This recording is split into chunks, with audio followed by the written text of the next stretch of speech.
আজকে আমরা আলোচনা করব ব্যাট সংক্রান্ত লেনদেনগুলোকে কিভাবে আমরা জাবেদার বইতে লিপিবদ্ধ করি। তার আগেই বলে নিই, আমি এই ভিডিওগুলো তৈরি করছি মূলত একাদশ, দ্বাদশ শ্রেণীর স্টুডেন্টদের কথা মাথায় রেখে। বিশেষ করে আপনারা যারা হায়ার সেকেন্ডারির স্টুডেন্ট রয়েছেন, একই সাথে হচ্ছে যারা আপনারা গ্রুপস চেঞ্জ করে এসেছেন, আগে অন্য কোনো গ্রুপে ছিলেন, এখন হচ্ছে গিয়ে অ্যাকাউন্টিং নিয়ে পড়তে চাচ্ছেন। আপনাদের জন্য কিন্তু খুবই হেল্পফুল হবে ভিডিওগুলো। আপনাদের যেই কোনো প্রবলেম আপনারা প্লিজ আমাকে কমেন্ট করে জানাতে পারেন। এটা আমার জন্য খুবই উপকারী হবে। আমি চেষ্টা করব পরবর্তী সময়ে এটা আপনাদেরকে আবার আনসার দেওয়ার জন্য। যে কোনো সমস্যাই হোক না কেন, অ্যাকাউন্টিং রিলেটেড যেকোনো সমস্যা আপনি আমাকে প্লিজ কমেন্ট করবেন। তো নিশ্চয়ই বুঝে গেছেন যে আজকে আমরা কি নিয়ে কথা বলব। আমাদের আজকের আলোচনার বিষয় হচ্ছে ভ্যাট। ভ্যাটকে ইংরেজিতে বলা হয় হচ্ছে ভ্যালু অ্যাডেড ট্যাক্স। ভ্যাটের full meaning value added tax. VAT একটা ইংরেজি শব্দ আর এটা বাংলায় আমরা বলি হচ্ছে মূসক। সো আমরা জানি যে আমাদের কিন্তু যখনই আমরা পণ্য দ্রব্য ক্রয় করি বা ইনভেন্টরি আমরা পারচেজ করি বা গুডস পারচেজ করি, তখনই কিন্তু আমাদেরকে কিন্তু ভ্যাট দিতে হয়। এখন এই ভ্যাটটা কিন্তু আমরা কত পার্সেন্ট হারে দিই? আমরা 15% হারে দিই। যখন আমরা ভ্যাট দিই, এটা হচ্ছে আমাদের জন্য কিন্তু একটা এক্সপেন্স। আমাদের কাছ থেকে টাকাটা যাচ্ছে। একই সাথে যে আমাদের কাছ থেকে ভ্যাট নিচ্ছে, আমরা ভ্যাটটা কাকে দিচ্ছি? যদিও ভ্যাটটা আমরা দিই হচ্ছে দোকানদারের কাছে, যে যার কাছ থেকে আমরা প্রোডাক্টগুলো কিনছি। তো আমরা যদি দোকানদারের পার্সপেক্টিভ ভিউ থেকে চিন্তা করি যে দোকানদারের জন্য এই ভ্যাটটা আসলে কি? এটা কি দোকানদারের জন্য সম্পদ, না দায়, না আয়, না ব্যয়? দোকানদারের জন্য এটা আসলে কি? ব্যাটটা। তো ব্যাটের যে টাকাটা আমরা দোকানদারদের কাছে দিচ্ছি, বা আমরা এভাবে চিন্তা করব এখন আমরাই নিচ্ছি ভ্যাটের টাকাটা, আমরাই দোকানদার বা আমাদের ব্যবসা প্রতিষ্ঠানে কিন্তু এখন ভ্যাট রিসিভ করছে। এটা কিন্তু হচ্ছে কিন্তু লায়াবিলিটিস বা দায়। কেন এটা লায়াবিলিটিস বা দায়? কারণ এই ভ্যাটের টাকাটা কিন্তু আমাদের না। এই ভ্যাটের টাকাটা হচ্ছে গভর্নমেন্ট বা সরকারের। এটা আমরা আবার সরকারকে দিয়ে দিব বা এনবিআর কে আমরা এটা দিয়ে দিব।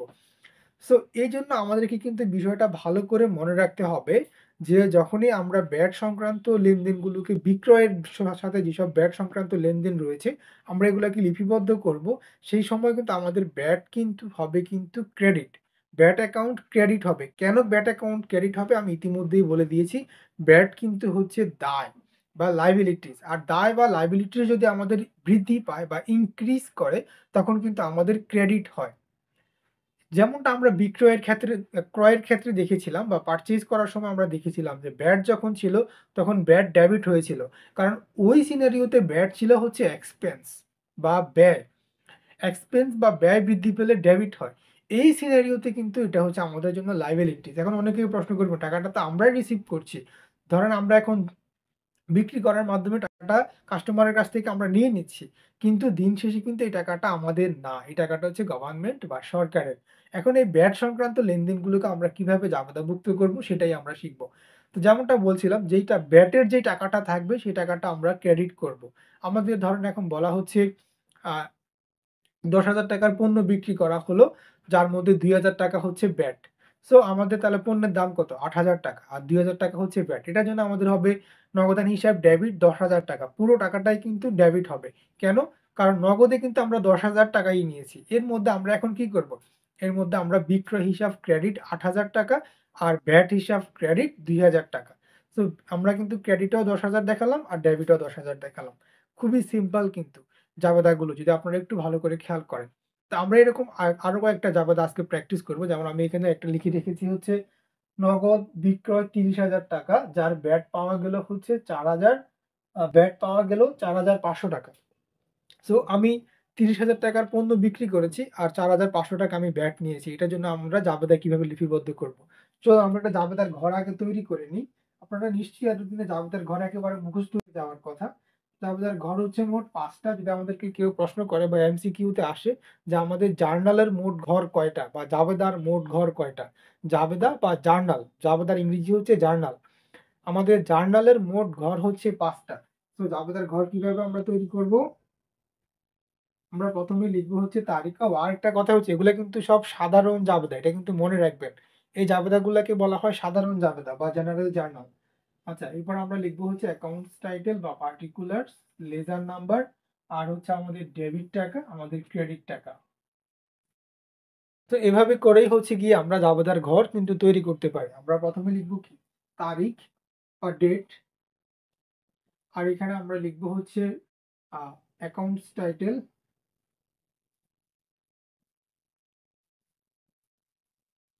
আমরা এখানে লিখবো হচ্ছে লেজার নাম্বার, আমরা এখানে লিখবো হচ্ছে ডেবিট টাকা, আর আমরা লিখবো হচ্ছে ক্রেডিট টাকা। এখন আমাদেরকে বলছে নগদে বিক্রয় 30,000 টাকা, তার মধ্যে ব্যাট পাওয়া গেল 4,500 টাকা। সো আমরা এখানে আসলে নগদে বিক্রি করেছি 30,000 টাকা, আর আমরা ব্যাট পেয়েছি 4,500 টাকা। তাহলে আমরা টোটাল কত টাকা পেয়েছি? আমরা টোটাল পেয়েছি হচ্ছে 30,000 আর হচ্ছে 4,500। তার মানে আমরা টোটাল পেয়েছি হচ্ছে 34,500 টাকা। এই 34,500 টাকা পুরাটাই কিন্তু আমরা নগদে পেয়েছি। এটা কিন্তু ভালো করে মনে রাখার চেষ্টা করবেন। আমরা নগদে পেয়েছি কত টাকা? 34,500 টাকা। ধরুন 2025 আমরা আগে এটা বসায় নিব মে 1। তো আমরা এখানে কি লিখব? নগদ হিসাব ডেবিট। নগদ হিসাব আমরা কি লিখব? নগদ হিসাব ডেবিট। নগদ হিসাবকে আমরা এখানে ডেবিট করব। সো নগদ হিসাব, আমরা ইংলিশ মিডিয়ামে যারা আছি আমরা লিখবো হচ্ছে ক্যাশ ডেবিট। কত টাকা? 34,500 টাকা। এখন অনেকেই প্রশ্ন করতে পারেন আবারও যে 34,500 টাকা এখানে কেন লিখলাম? কারণ হচ্ছে 30,000 টাকা আমরা বিক্রি করেছি, আর আমরা ব্যাট নিয়েছি 4,500 টাকা। দুটা মিলিয়ে আমরা ক্যাশ রিসিভ করেছি 34,500 টাকা। এরপর আমরা ডেবিটটা তো কমপ্লিট করলাম। তো আমরা তো জানি যে আমাদের প্রত্যেকটা লেনদেনের ২ টা দিক থাকে বা ২ টা পক্ষ থাকে। একটা ডেবিট আরেকটা হচ্ছে ক্রেডিট। তাহলে আমাদের ক্রেডিট গুলো কি হবে? আমাদের প্রথম ক্রেডিট হবে বিক্রয় হিসাব ক্রেডিট, আর আমরা যারা ইংলিশে পড়ি আমরা লিখবো হচ্ছে সেলস ক্রেডিট 30,000 টাকা। আমরা ক্রেডিটের ঘরে প্রথমে আমরা বিক্রি করেছিলাম কত টাকার প্রোডাক্ট? 30,000 টাকার প্রোডাক্ট, সেজন্য আমরা বিক্রয়ের ঘরে লিখবো 30,000 টাকা। আর এখানে আমরা লিখবো হচ্ছে ভ্যাট, বা আমরা ইংরেজিতে লিখবো হচ্ছে ভিএটি, ভ্যালু অ্যাডেড ট্যাক্স। পুরোটা লেখার দরকার না, এখানে শুধু VAT, VAT. VAT account credit 4,500 টাকা। এরপর অবশ্যই এখানে ব্যাখ্যা লিখতে হবে। এভাবে করেই হচ্ছে গিয়ে আমরা জাবেদাগুলোকে লিপিবদ্ধ করব। তো এটা খুবই সিম্পল ছিল যে নগদে বিক্রয় 30,000 টাকা, যার ব্যাট পাওয়া গেল 4,500 টাকা। এটা জাবেদা কি হবে? নগদান ডেবিট, বিক্রয় ক্রেডিট, ব্যাট ক্রেডিট। আমি বারবার বলছি ব্যাট অ্যাকাউন্ট ক্রেডিট হয়, বিক্রয়ের ক্ষেত্রে ব্যাট অ্যাকাউন্ট ক্রেডিট হয়, ক্রয়ের ক্ষেত্রে ব্যাট অ্যাকাউন্ট ডেবিট হয়, বিক্রয়ের ক্ষেত্রে ব্যাট অ্যাকাউন্ট ক্রেডিট হয়। বিক্রয়ের ক্ষেত্রে কেন ক্রেডিট হয়? কারণ ব্যাট হচ্ছে বিক্রয়ের ক্ষেত্রে, ব্যাটটা হচ্ছে লাইবিলিটিস বৃদ্ধি পেলে ক্রেডিট হয়। ক্রয়ের ক্ষেত্রে কেন ডেবিট হয়? ক্রয়ের ক্ষেত্রে ব্যাট হচ্ছে এক্সপেন্স বা ব্যয় বৃদ্ধি পেলে ডেবিট হয়। এগুলো কিন্তু একেবারে মাথার মধ্যে গেঁথে ফেলতে হবে আপনাদের, যাতে করে আপনারা খুব সহজে এগুলো সলভ করতে পারেন। তো এই ছিল হচ্ছে আমাদের নগদ বিক্রয় 30,000 টাকা, যার ব্যাট পাওয়া গেল 4,500 টাকা। এখন নগদে না বলে যদি বলা থাকতো ব্যাংকের মাধ্যমে বিক্রয় 30,000 টাকা, যার ব্যাট পাওয়া গেল 4,500 টাকা, তখন আমরা নগদের জায়গায় আমরা ব্যাংক বসাতাম। জাস্ট এতটুকুনি পার্থক্য। এরপরে যদি বলা থাকতো যে ব্যাংক না বলে বা নগদ না বলে বাকিতে বিক্রয় 30,000 টাকা, যার ব্যাট পাওয়া গেল 4,500 টাকা, এইখানে একটু চিন্তা করতে হবে। এই ক্ষেত্রে আপনাকে একটু চিন্তা করতে হবে। আপনি বাকিতে বিক্রি করেছিলেন 30,000 টাকা। এখন এই ভ্যাটের টাকাটা কি উনি দিয়েছে? না, এই টাকাটাও বাকি আছে। এটা কিন্তু আমাদের তখন কিন্তু আমাদের এটা কনফিউশন চলে আসে। যদি কোনো কিছু বলা না থাকে, তখন ধরে নিতে হয় যে ভ্যাটের টাকাটা প্রোডাক্টের সাথেই দিবে। এটা বাকি রাখা হয়েছে। আর যদি মেনশন করা থাকে যে ভ্যাটের টাকাটা নগদে পেয়ে গেছেন, তখন আমরা এখানে লিখব হচ্ছে দেনাদার হিসাব ডেবিট। তার যদি আমরা বাকিতে বিক্রি করি তাহলে দেনাদার হিসাব ডেবিট লিখব।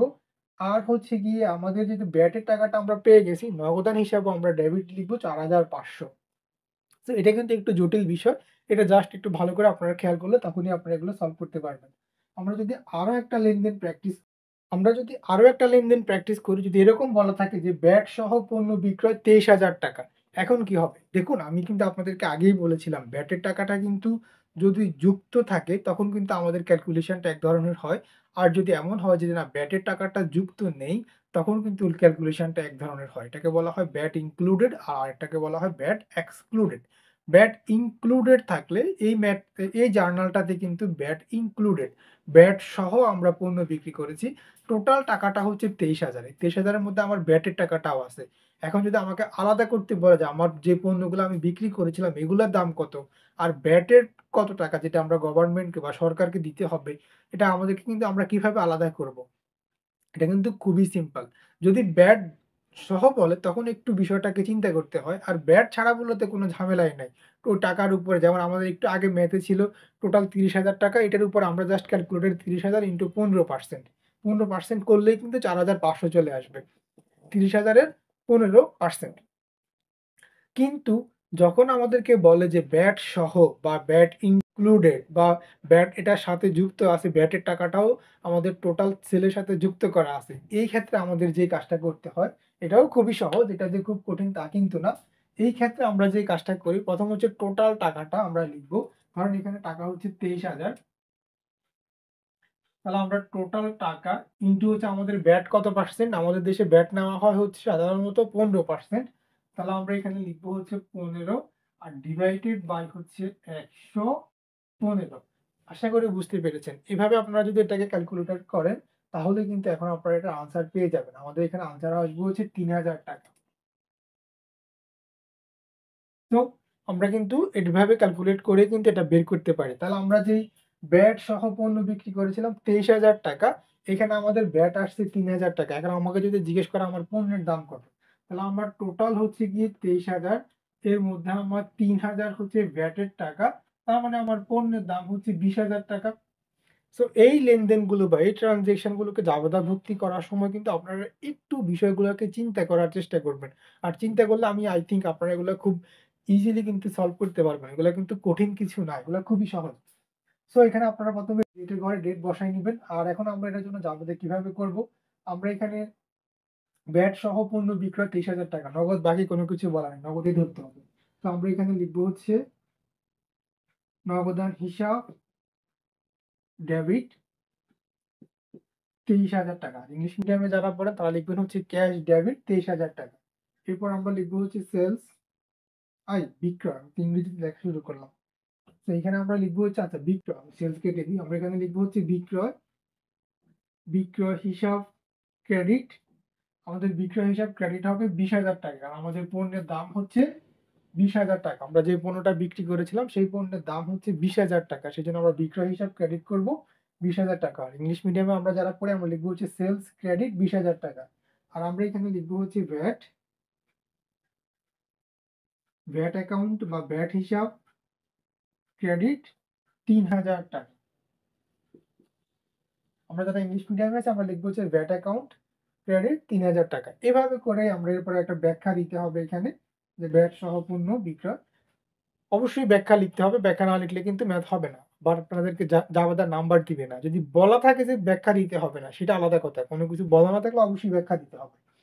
তো এইভাবে করেই কিন্তু আমরা এগুলোকে জাবেদাভুক্ত করতে পারি। ব্যাটের ক্ষেত্রে মনে রাখবেন যে বিক্রয়ের সাথে যে ব্যাটটা থাকে, ওই ক্ষেত্রে কিন্তু আমাদের বিক্রয়ের সাথে ব্যাটকে আমরা ক্রেডিট করব। এখন অনেকেই বলতে পারেন যে আমি আগে ব্যাট লিখব, পরে বিক্রয় লিখব। তাহলে কি ভুল হবে? ভুল হবে না। আপনি ব্যাট পরেও লিখতে পারেন, আগেও লিখতে পারেন। তবে মনে রাখবেন যে ক্রেডিট গুলো কিন্তু সবগুলো এক সিরিয়ালে রাখবেন। কারণ এটা ৮ পিস হলে কোথাও কখনো ভুল হয় না বা কোনো অসুবিধা হয় না। আশা করি বুঝতে পেরেছেন।